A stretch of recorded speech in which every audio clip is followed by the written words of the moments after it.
Ok.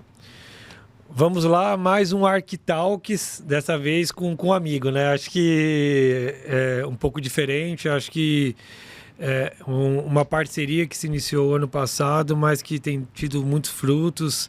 Então, queria agradecer o Renato aí do IDC para estar aqui hoje com a gente para falar um pouco do mercado de tecnologia, do mercado de PCs. Então, Renato, podia se apresentar também e falar um pouco do IDC para a gente? Sim, com certeza. Primeiramente, queria agradecer o convite.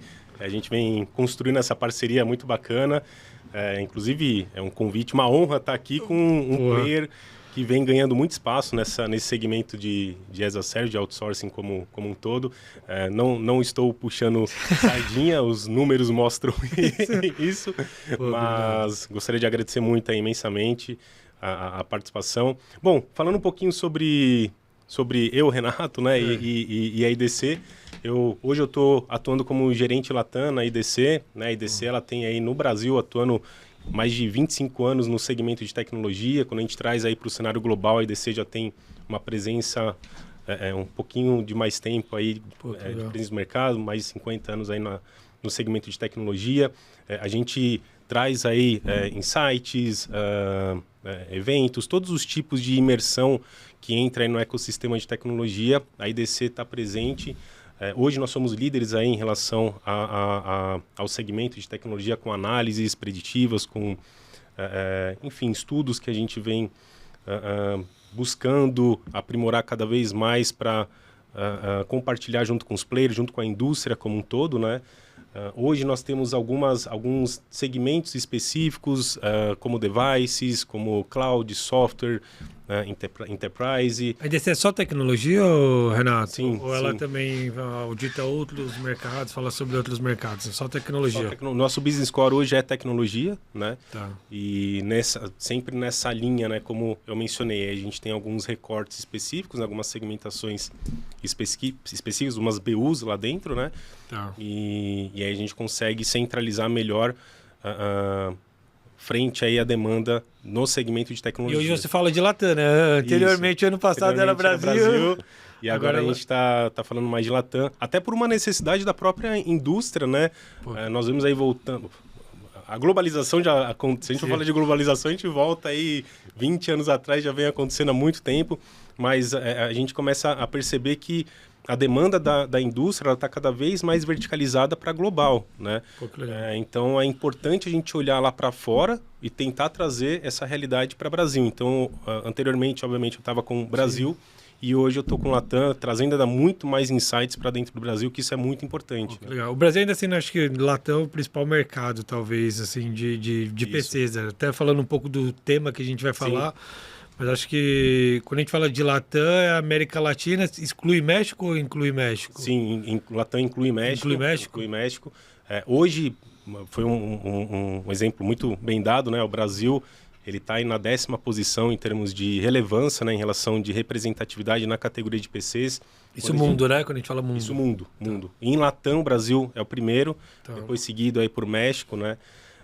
E outros países na sequência. Isso mostra, inclusive, o desafio dos fabricantes em performar dentro do mercado brasileiro, né? Inclusive, tem alguns fabricantes que possuem o seu principal market share no mercado brasileiro e depois em outros mercados, falando especificamente da categoria de PCs. Pô, que legal, que legal. Acho que, falando de PCs, até porque é o tema nosso aqui, né, na vertical, senão a gente foge, começa a falar de uma série de coisas.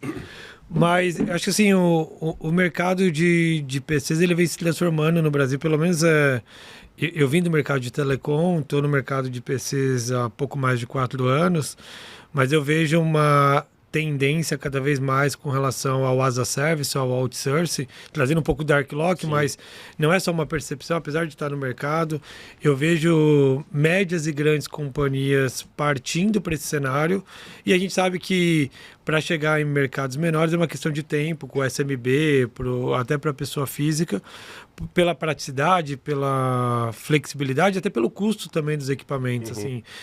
Eu sei que o IDC gera diversos estudos, mas como que você tem visto assim, também essa tendência do mercado, principalmente quando você analisa a compra, quando você analisa... Porque vocês analisam muito mais o fabricante, né? Tem contratos globais com os principais fabricantes, mas como você analisa assim, os players de outsourcing, os players de as a service? É importante trazer, nós temos aí inúmeras tendências, inúmeros comportamentos que mostram exatamente essa transformação digital que a gente está passando por hoje na categoria de PCs, inclusive trazendo aí o próprio outsourcing com essa relevância que vem demonstrando em relação ao segmento e à categoria. Mas hoje, um dos estudos nosso, que é o PCs as a Service, né? A gente começou a aprofundar mais uma análise mais robusta, mais uma imersão dentro desse estudo, assim dizendo, justamente por conta dessa representatividade que o outsourcing vem trazendo para o mercado brasileiro. Quando a gente olha lá fora, no mercado americano, por exemplo, a gente já tem um outsourcing um pouco mais, uma cultura mais consolidada. Se eu não me engano, a gente está falando aí de 80% aí entre essa média, né, mais um 80% basicamente do share, da participação do B2B dentro do outsourcing, né, no modelo leasing. Hoje, quando a gente traz para o Brasil, o outsourcing ainda vem engatinhando, mas vem ganhando uma representatividade bastante agressiva. Em 2024, por exemplo, a gente tinha aí uma representatividade de menos de 10% de todo o volume vendido dentro do B2B, que era na segmentação de outsourcing. Em 2025, a expectativa é chegar em 17%. Porra. Em 2026, a expectativa é já superar os 20% de penetração de todo o volume do B2B, olhando para as a Service. E é interessante, né, mas por que a gente vê essa relevância, né, dentro do as a Service? O modelo, a cultura da pequena, média, mas principalmente o very large business, né, ele vem mudando em relação ao olhar para a tecnologia. Né? Então, a gente tem aí, por exemplo, o modelo Everything as a Service, né? Ou seja, tentar de alguma maneira as empresas integrar dentro do seu modelo um hardware, um software, junto com a solução ali de tecnologia, em um único modelo de assinatura. Sim. E é onde vocês entrariam aí muito bem. A questão aí voltada para outra tendência, como a AI generativa dentro de soluções para aumentar a performance dentro das companhias, né? Software mudou mesmo, assim, quando a gente fala do jeito como consumia software anteriormente e agora como consome, o próprio 365 da Microsoft, é uma mudança de tendência de um CAPEX, talvez de uma compra de software para uma locação, para uma assinatura de software. Então, eu acho que o maior desafio do mercado de as a Service talvez é um pouco o funding. A gente vê alguns fabricantes tentando entrar no mercado.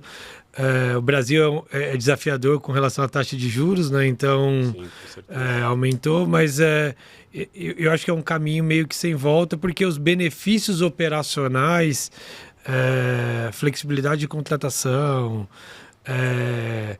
uma aceleração de uma transformação digital, porque equipamentos de TI não são baratos, né? Então, quando eu mensalizo eles, ou quando eu forneço eles de uma forma mais simplista, eu acho que eu acelero esse processo de transformação digital, que já passou para o software. Eu lembro quando o pessoal falava, pô, é impossível pagar Microsoft todo mês, licenciamento, isso não vai dar certo, e hoje é totalmente uma realidade. Sim, o modelo VLM dentro das companhias, né, do licenciamento de software, antes era um licenciamento perpétuo, vamos dizer assim, né?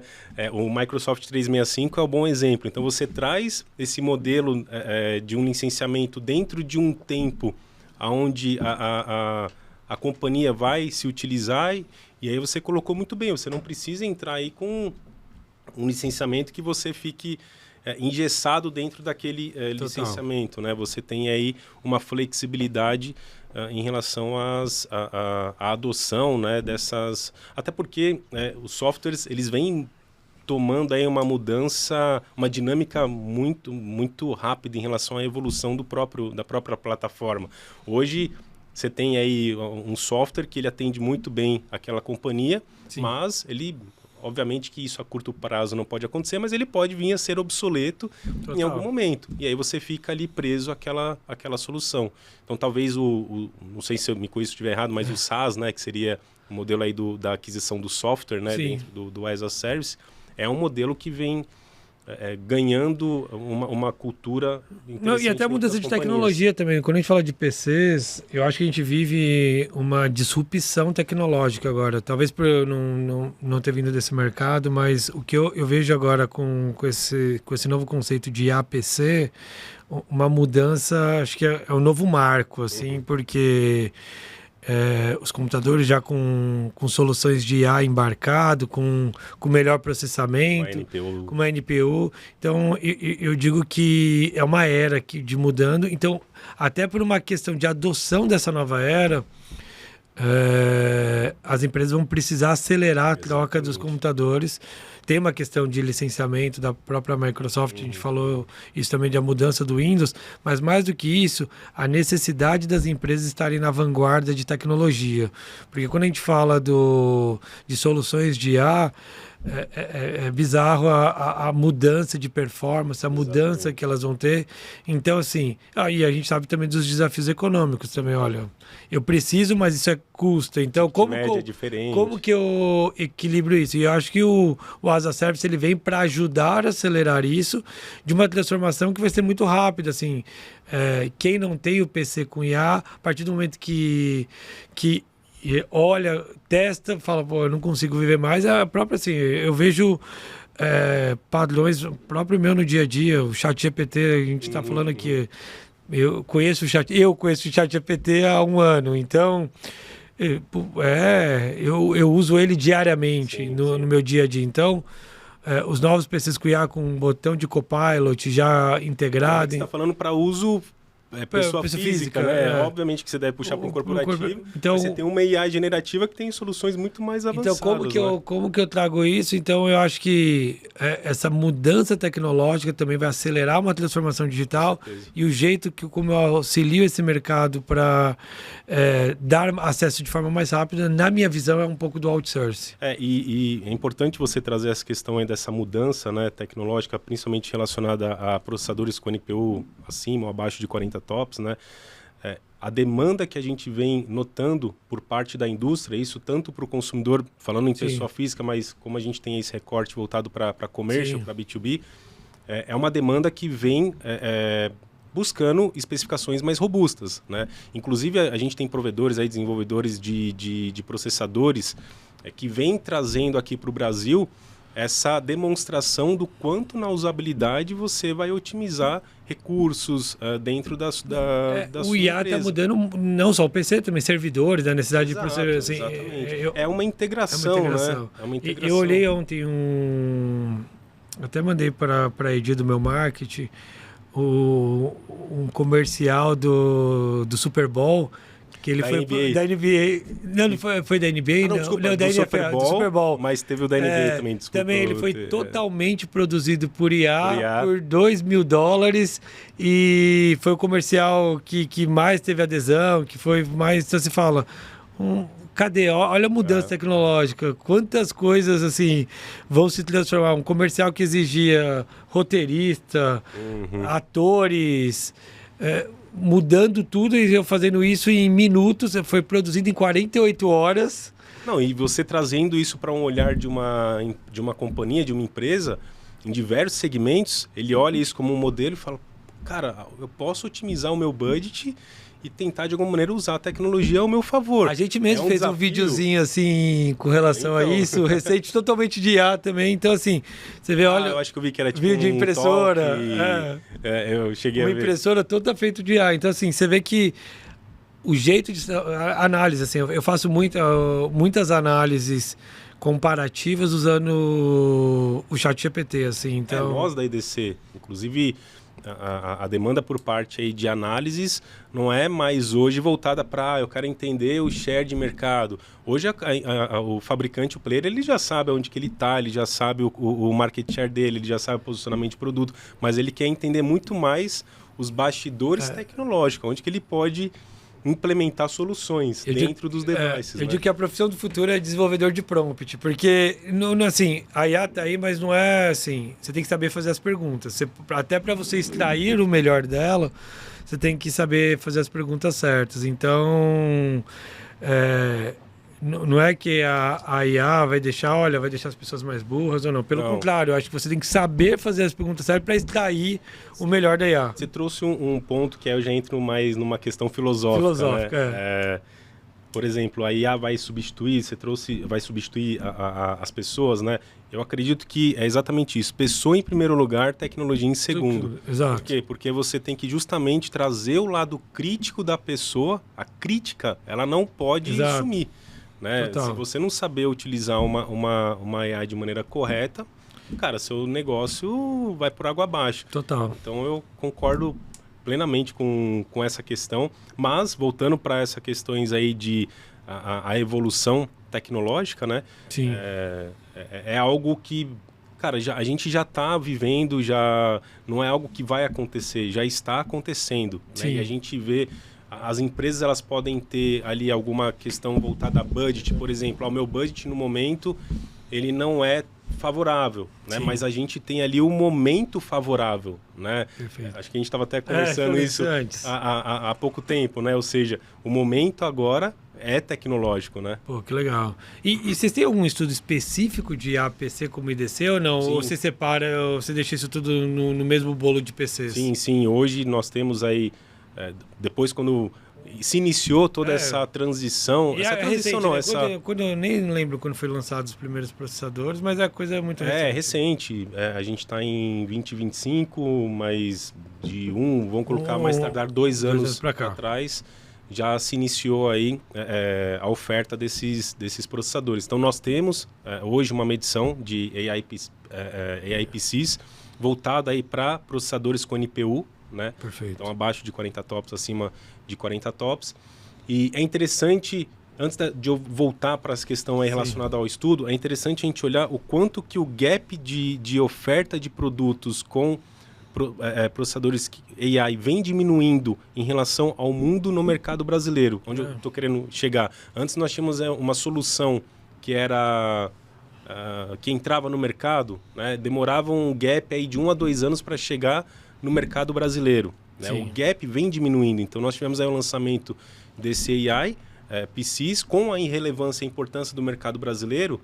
Essas empresas, desenvolvedores de software, Intel, AMD, elas vêm trazendo... A própria Qualcomm também. Qualcomm, exatamente. Ela vem trazendo para o mercado brasileiro para aumentar essa oferta e uma adoção de uma maneira mais rápida. Eu senti que elas tiveram até uma aceleração da troca de geração de processadores. Você foi muito rápido, assim, ali a 13ª/14ª para o Intel Core Ultra, para a própria AMD, a própria Qualcomm.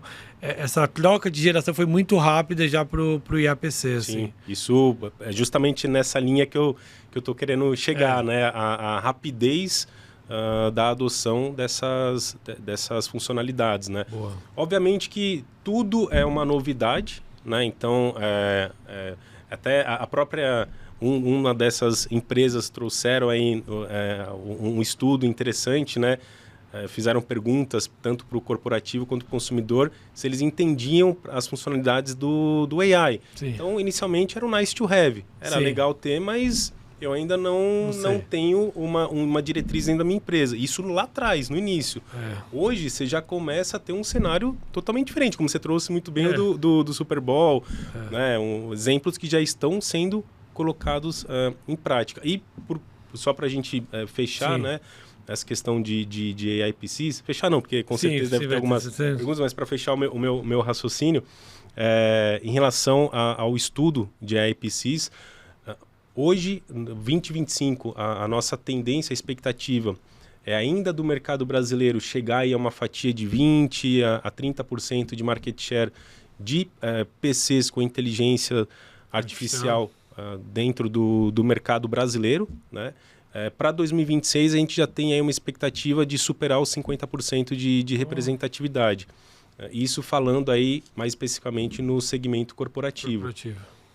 Obviamente que a curto prazo tudo pode mudar. Nós temos aí o nosso forecast, né, que projeta esse percentual, só que tem muitos desafios. Isso pode mudar tanto para mais quanto para menos. Não é para amadores. Exatamente. Você colocou muito bem lá atrás em relação ao cenário macroeconômico, o impacto que o macro vem trazendo para a indústria como um todo, tanto pelo lado dos fabricantes quanto para quem consome, pelo lado da... Sim. A gente tinha uma expectativa esse ano, né, até alongando um pouco mais o tema, de um aumento de venda de PCs e tudo mais, e que vocês já conseguem sentir que teve uma retração econômica, Bem colocado. A nossa expectativa no último trimestre de 2024, né, a gente projetou para esse primeiro quarter de 2025 de um crescimento quarter over quarter. Os nossos resultados teve um descolamento bem disruptivo. Inclusive, foi um descolamento que nós sempre temos ali uma curacidade bem precisa, que está dentro ali da variação de 5% a 7% percentual, tanto para mais quanto para menos. Mas a gente estava falando em crescimento e o mercado vem em queda. Né?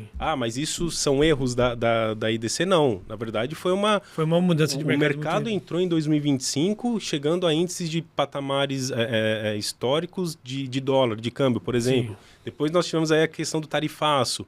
Como que o tarifaço vai impactar o mercado brasileiro? No começo ninguém sabia. Hoje você já tem mais definido, mas as empresas assustaram. Então vamos... Teve a Selic também. A Selic é um dos principais fatores, chegando a 15%. Então, para a empresa, você teve muito mais cenários pessimistas, macroeconômicos, que impactaria aí todo o planejamento. Eu digo que qualquer pesquisa, não tinha como prever... Exatamente. O tarifaço, a questão da Selic e o próprio dólar também, que num primeiro momento... E a própria questão global também, né? Essas questões de guerra agora no Irã, muito bem o mercado americano também. Não pode esquecer desse detalhe que impacta totalmente, né? E a principal sensibilidade hoje, tanto do consumidor final, falando em consumer, melhor dizendo, quanto em corporativo, é preço. E você tem aí o repasse acontecendo, né? E com o aumento de dólar não tem mágica, a produção aumenta. É difícil o cliente entender um aumento, às vezes que chegou ali, se a gente somar, os aumentos, 80%, 70%, 60%, qual é o novo normal? Porque são várias variáveis que impactam na precificação, seja dos equipamentos, seja... Isso não só no modelo de as a service, mas no modelo de compra em geral do consumidor de tecnologia. Inclusive a mudança de processadores, porque a nova tecnologia, ela também entra com um novo preço, até porque a gente tem uma evolução tecnológica, né? Eu costumo dizer que a gente está seguindo duas vertentes principais em relação à subida de preço. É o macroeconômico impactando, e a questão da própria tecnologia que vem avançando, a demanda por parte aí do consumidor por um processador mais potente, justamente para atender todo esse ecossistema que ele está colocando dentro da sua empresa. E obviamente que você, com certeza, do lado aí da indústria, deve estar sentindo todo esse repasse de preço. Acredito eu que esses números que eu até trouxe desse descolamento do primeiro quarto faz sentido, né? Nós vimos uma retração muito grande. Inclusive, um dos CEOs, eu estava conversando esses dias com um dos CEOs de uma grande companhia, né? E ele mencionou que no passado, esses impactos macroeconômicos, no passado recente, em 2024, por exemplo, esses impactos macroeconômicos, ele conseguia até driblar para atender a demanda, para ali colocar os seus investimentos para rodar. E em 2025, e olha que ele tem mais de 25 anos de atuação, e nesse ano de 2025 foi um dos anos que ele assustou, que ele viu o quanto que o macroeconômico impactou nas decisões estratégicas de praticamente todas as verticais. Se a gente olhar o ano passado, foi recorde de recuperações judiciais no Brasil. Muito bem colocado. E esse ano, com um cenário ainda mais adverso, você imagina o que impacta, né? Porque se o ano passado, que a gente tinha uma Selic a 11, se o ano passado, que a gente não tinha esses impactos do tarifaço, a própria política global estava mais estabilizada, a gente foi recorde de recuperações judiciais no Brasil, você imagina...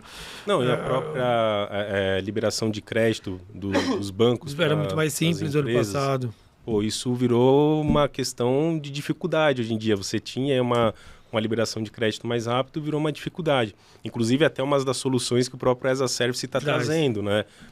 Olha, o banco não está te liberando, o as a Service acaba com essa solução. Volta a trazer mais uma solução do outsourcing, do as a Service, o quanto que vem sendo... A adesão dele tende a aumentar. O cenário econômico, e eu julgo também isso como uma oportunidade, viu, Renato? E eu vejo também, a Arquiloc vem crescendo, você sabe disso, e eu vejo... Há 4 anos atrás eu tinha que explicar muito mais para o cliente, fazer um TCO, né? Explicar em números o benefício econômico, o benefício fiscal, os créditos tributários que tinham no modelo e o benefício operacional de logística, de sustentação. Hoje, cada vez menos eu preciso explicar, o cliente já entende os benefícios. E também agora, com bem colocado por você, o desafio de crédito em instituições financeiras ou até a mesma burocracia maior de créditos no mercado financeiro faz com que o cliente ainda busque de forma mais rápida o as a Service. Então a gente tem uma oportunidade até de mercado para quem está pronto, para quem está preparado. E aí, não puxando a sardinha para mim, eu acho que a gente está preparado. Tem que estar. Quem não estiver preparado... Não está no timing correto. Verdade, eu estou fazendo merchan aqui, ó. Mas acho que a gente a gente estruturou bem a companhia no aspecto operacional, no aspecto estratégico também, e até no aspecto financeiro. Eu estava comentando um pouco antes da gente entrar contigo, o quanto no começo do ano a gente se reordenou para entender essa crise econômica, entender qual é a forma de atuar e sim criar uma estratégia para esse novo cenário econômico que faz com que a gente consiga sair mais forte, sair cada vez tendo um crescimento sustentável, porque se a empresa não está preparada, qualquer impacto econômico você acaba ou impactando em serviço ou impactando em aspectos financeiros. Então, assim, a gente estruturou bem a companhia para esse cenário, olhando não curto prazo, olhando longo prazo, porque quando a gente fala de um contrato de outsourcing, ele não é um contrato de curto prazo. Exato. Eu vendo agora para receber em 60 meses, em 48 meses. Então, o quanto eu preciso estar preparado economicamente e operacionalmente para sustentar esse contrato de longo prazo. E isso a gente falou, assim, acho que o as a Service ele é muito consolidado em países como o mercado americano. Eu até estive estudando, depois eu quero compartilhar contigo alguns estudos do mercado europeu também, mercado asiático. Eu peguei para ler sobre os mercados, até para entender como esses mercados se posicionam no as a Service. Quem são as empresas globais que atuam, como atuam nesse mercado, descobrir coisas incríveis, assim. Legal. Eu, como analista, vou ter o maior prazer de receber essa informação. De compartilhar. Mas, assim, eu acho que a gente tem uma avenida, não digo nem uma avenida, eu acho que a gente tem uma estrada de crescimento para o mercado de as a Service. O ano passado, assim, a gente bem posicionado ali como vice-líder, assim, muito próximo de líder do mercado de as a Service, mas sendo a empresa que mais comprou o ano passado PCs como serviço no mercado corporativo. Então a gente tende aí rapidamente a buscar uma vanguarda de liderança desse mercado e sempre assim, acho que e o que você falou, o mercado crescendo aí na casa de 2 dígitos, praticamente ano contra ano, com todos os desafios econômicos, a gente falando de um mercado que cresce isso tanto 2 dígitos. Em receita quanto em volume de vendas, né? A gente está chegando, se eu não me engano, a 2 bi em 2020, 2 bi reais, né? Sim. Em 2025, isso falando do segmento de outsourcing, um crescimento aí de 2 dígitos, quando eu falo 2 dígitos, acho que está acima dos 20%. Exato. Então, é um crescimento significativo em receita, e quando eu trago para unidades também, é um crescimento também de 2 dígitos para 2025 year over year, né? E é o que a gente falou, e um mercado que ainda, na minha visão, o PC as a Service, ele ainda está muito setado em médias e grandes companhias, e eu acredito que o mercado que o as a Service mais ajuda é o SMB. Sim. É o small business, é o seu João da padaria, representatividade do MEI que tem no Brasil. É o MEI, porque é um mercado que não é carente de tecnologia, é um mercado que tem mais dificuldade de acesso a crédito, é um mercado que você não tem profissionais de TI suportando a operação, então eu acho que o SMB nem loca mais por desconhecimento. Total. E é aquele PC que ele se confunde até nos números, acho que é difícil do próprio IDC validar, porque ele se confunde com a pessoa física com a pessoa jurídica, sim, porque ele compra o equipamento numa varejista e usa no corporativo. Como CPF, a gente costuma ter até o nome que é o Bring Your Device, né? Ele compra como CPF e usa para corporativo e às vezes escorrega um pouco ali para é difícil de analisar isso. Mas você trouxe uma realidade muito importante, né? Principalmente dentro do MEI, né? Tem um desafio muito grande, até mesmo para as pequenas companhias, até pelo tipo de operação deles, entender essa adoção de tecnologia, mas eu acredito que as pequenas empresas elas estão entendendo o quanto que a tecnologia é favorável em outras esferas, né? Hoje eu tenho a tecnologia não é só mais devices, não é só mais coisas simples que a tecnologia oferece. E sim a integração de tudo, né? Então, como que o software pode ajudar a performar, né? Ter uma performance melhor nos resultados, aí já trazendo para uma grande companhia, né? Você tem ali até como justificar o ROI dentro da companhia, né? Então, eu tenho ali isso vai ajudar no final das contas em tanto de performance, eu vou ter uma margem de lucro ou uma diminuição de gastos X, né? E o outsourcing vem fazendo muito eu brinco que é um business até de ESG, assim, não é? Eu estou dando acesso a crédito para as pessoas, eu estou dando possibilidade de transformação digital para quem não poderia pagar talvez de forma upfront. Então, assim, comprar um computador, eu estou mensalizando ele, estou talvez fazendo a democratização da tecnologia para algumas empresas menores. Eu acho que isso tem um cunho social gigantesco. Sim, com certeza. E a gente é um business de economia circular, até porque eu dou sobrevida para o ativo, então eu tenho a primeira vida útil, eu loco uma segunda vida útil também dos ativos, depois eu canibalizo e uso partes e peças, eu faço descarte ecológico. Desculpa te cortar, mas é importante até para as grandes empresas isso faz parte ali do line-up deles, né? De justificar o ESG. Exato, então assim, e eu digo que tem esse cunho social de acesso à tecnologia, quanto mais difundido for, mais as empresas vão falar, olha, é comum, porque eu vou lá, uso meu computador, depois eu troco, a empresa vem, preciso de um serviço, eu tenho técnicos, então assim, é muito legal tá nesse mercado, nesse momento que eu brinco que a gente falou assim, o mercado é muito grande ainda. O mercado de as a Service ainda é gigantesco. Eu tenho 6 milhões de empresas no SMB, classificadas como SMB, que é até um estudo que a gente recebeu de um grande fabricante de processadores. Tem de 1 a 99 PCs, são 6,6 milhões de empresas classificadas nessa, e que tem computadores, sendo que 80% desses computadores tem mais de 4 anos. Então... É importante. Isso que você trouxe em relação a até mesmo a substituição do próprio device, né? Exato. A gente está entrando num tempo de vida, tem uma média aí de uns 5 anos o tempo de vida de um PC, né? E a gente está entrando exatamente nesse timing de substituição, né? Dos 5 anos de vida. Lá no cenário pandemia, nós tivemos um boom de adoção por máquina, até pelo modelo híbrido, modelo home office.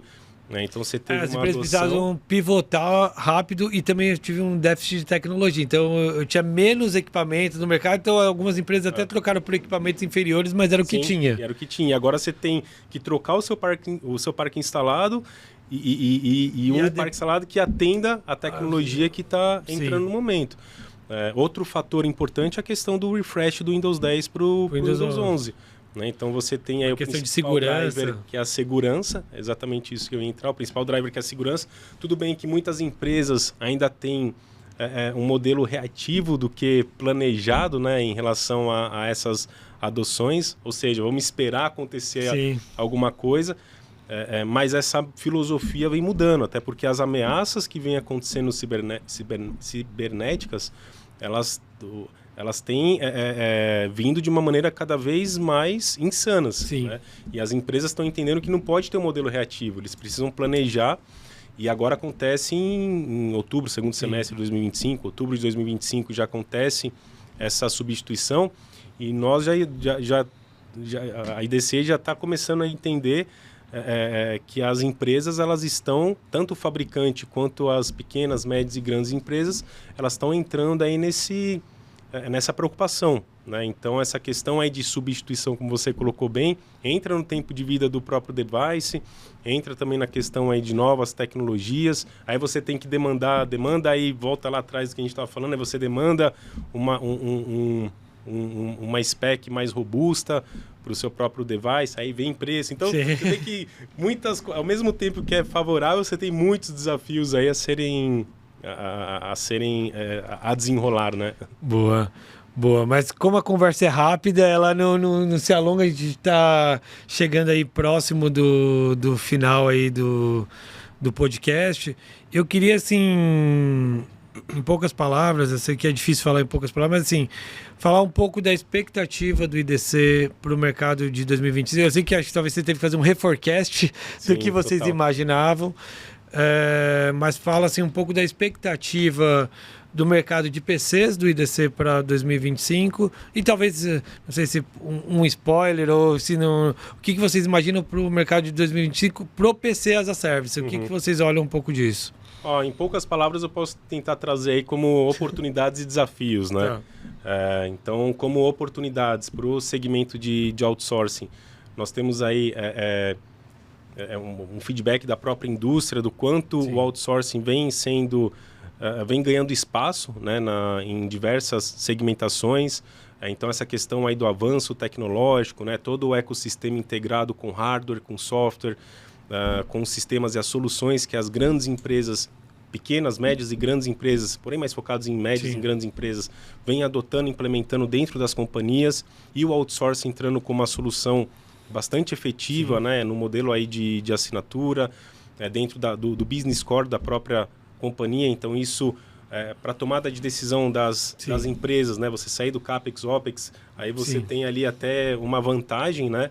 Então, você tem muitas oportunidades. Isso eu estou falando uma das oportunidades, né? Sim. Até porque, em poucas palavras, eu entraria em outras oportunidades. Fica à vontade, ainda temos tempo. Agora, o desafio a gente tem aí, acredito eu, que seja o desafio, o cenário macroeconômico que a gente vive atualmente no Brasil, né? Então, como a gente falou bem no começo aqui, temos aí questões relacionadas à taxa Selic, temos questões relacionadas a dólar, a preço, né? Aí você tem a questão macroeconômica, você tem questão também do próprio aumento do preço, do ticket médio do produto em relação à evolução tecnológica. Então, eu acho que isso é o principal desafio. E inclusive, você trouxe algo muito bem colocado. Como que a gente vai rever o nosso forecast, porque a gente vai precisar trazer uma revisão, né? Sim. Vocês publicam o de vocês trimestral, semestral? Como que é? O de as a Service, a periodicidade é semestral. Semestral, legal. Porém, a gente tem aí o estudo nosso anual, né? de vendas, que é trimestral. E tem um outro estudo que é mensal. Que legal. Então, a gente tem aí 3 periodicidades diferentes. Um acaba complementando, obviamente, o outro, né? Inclusive, a gente trouxe até um estudo mensal justamente para entender aí o timing, né, das essa curiosidade melhor aí no curto prazo, né? Exato. As empresas elas estão tendo aí uma estratégia cada vez mais dinâmica, né? Então, mensal é importante. Então, em resumo, né, o outsourcing é um modelo que já ganhou tração no mercado global, né, nos Estados Unidos, um dos principais mercados aí na segmentação de PCs. Eu acredito que o Brasil ele tem olhado para esse modelo com um olhar diferente, né? Eu vou te dizer uma outra coisa também, não sei se você pode, depois se as meninas quiserem cortar, tô brincando, mas acho que é um mercado que se consolidou muito rápido também, o as a Service. Você tem 3 players assim com distanciamento maior. Exato. e outros, talvez outros dois, com uma possibilidade de aumento, mas é um mercado que se consolidou muito rápido. Não sei se foi a sua visão também. Sim. Acho que ele é um mercado que rapidamente se consolidou, diferente talvez de outros setores, que você tem uma pulverização maior.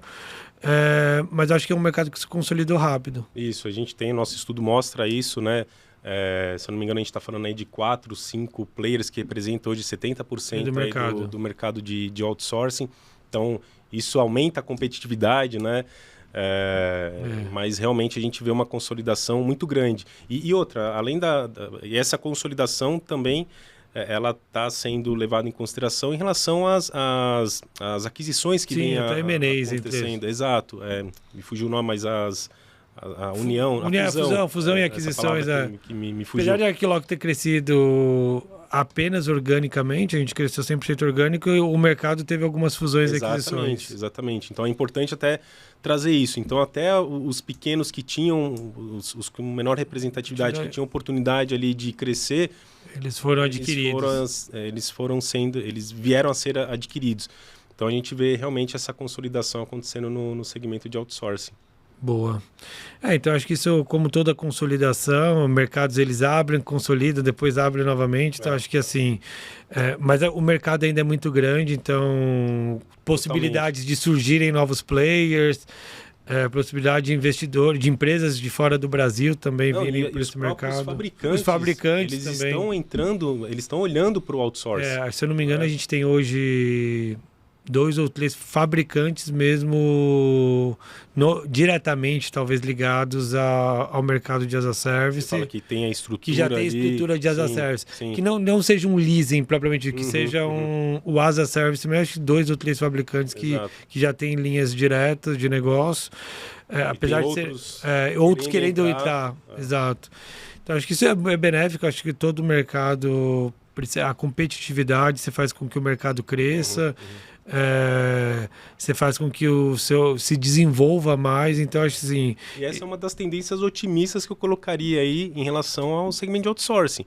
Não é somente você, Renan, ou outros integradores de outsourcing que estão trazendo esse cenário otimista, mas os fabricantes eles estão olhando para o segmento de outsourcing, eles estão buscando implementar essa estratégia dentro de casa. O corporativo, o segmento corporativo, eles estão olhando aí para a alocação de equipamentos com outros olhos. Então não é somente algo que os integradores estão querendo entrar com essa estratégia. Não, está entendendo uma demanda por esse segmento bastante agressiva e que, volto a trazer um número que eu trouxe no começo, a gente está falando aí de superar, saindo dos 10% de representatividade em 2024 para 17%, chegando até 20%, 25% em 2026. Boa. Então você vê que é um ganho de pontos escala percentuais muito grande. Quando a gente fala isso em unidades também, é gigante esse crescimento assim também. Sim, também tem uma expectativa de crescimento de 2 dígitos. É gigante. E é importante trazer que foi um boom a curto prazo. Né? Não, eu noto isso, assim, 4 anos de Arquiloc, assim, a mudança do mercado, assim, o quanto a gente acelerou e cresceu de forma muito rápida. Então, assim, acho que estamos chegando ao fim. Primeiro eu queria, mais do que tudo, agradecer você que é parceiro sempre nos estudos, no benchmark de mercado também, é um amigo aí que a gente construiu. Sim. Obrigado pela disponibilidade de ter vindo até aqui, e com certeza a gente vai ter outras conversas dessa para falar de mercado, para falar o quanto o mercado cresceu e novas possibilidades, até porque o mercado está se transformando o tempo todo. Queria agradecer muito, viu? Obrigado, Renan. Eu que agradeço a parceria que a gente vem construindo, né? Tanto no pessoal quanto no profissional, né? Pode parecer clichê, mas realmente é isso. E conta com a gente, conta comigo para ajudar aí a traçar voos mais tranquilos. Com certeza. Tentar pegar um céuzinho de brigadeiro é bom às vezes, né? Com certeza. Mas conta com a gente, eu estou sempre à disposição aí para ajudar vocês. E obrigado pela confiança, obrigado aí pela oportunidade. E mais do que tudo, você falou de confiança, é isso mesmo. Acho que é a confiança que a gente tem no IDC, quanto mais do que no Renato também, mas também na instituição IDC também, como números, como estudo que se não quase o único estudo do mercado, mas o quanto vocês são críticos para analisar o mercado, para analisar se os números realmente são esses. Então, assim, parabenizar você, o próprio Obrigado. Reinaldo, que não está aqui com a gente, mas também parabenizar vocês, assim, como instituição. E só para fechar também, acho que é importante que você trouxe, né, essa questão de confiança. Eu acredito que essa proximidade junto com a indústria, com o mercado, é muito importante, né? Não somente... Hoje a tecnologia, ela talvez possa remeter essa questão de distanciamento de pessoas, né? E nós, IDC, a gente está tentando não trazer isso para uma realidade, sim encurtar aí laços, tentar de uma maneira aproximar da indústria, de todo o ecossistema, né? Tanto ali de quem das OEMs, ODMs, tanto da parte ali final de quem coloca o produto no mercado. Então, acho que é justamente para entender a dor de cada um, né? Então, cada um hoje tem a sua particularidade. Inclusive, a gente costuma até, dentro dos nossos estudos, nós não temos um único tracker de mercado de uma maneira genérica. A gente tem um tracker de mercado para X fabricante, para outro fabricante, porque cada um hoje tem uma dor específica, né? Pô, muito legal. Isso é muito importante. Obrigado novamente. Valeu. Eu que agradeço. Até mais. Um abraço. Valeu. Tchau, tchau.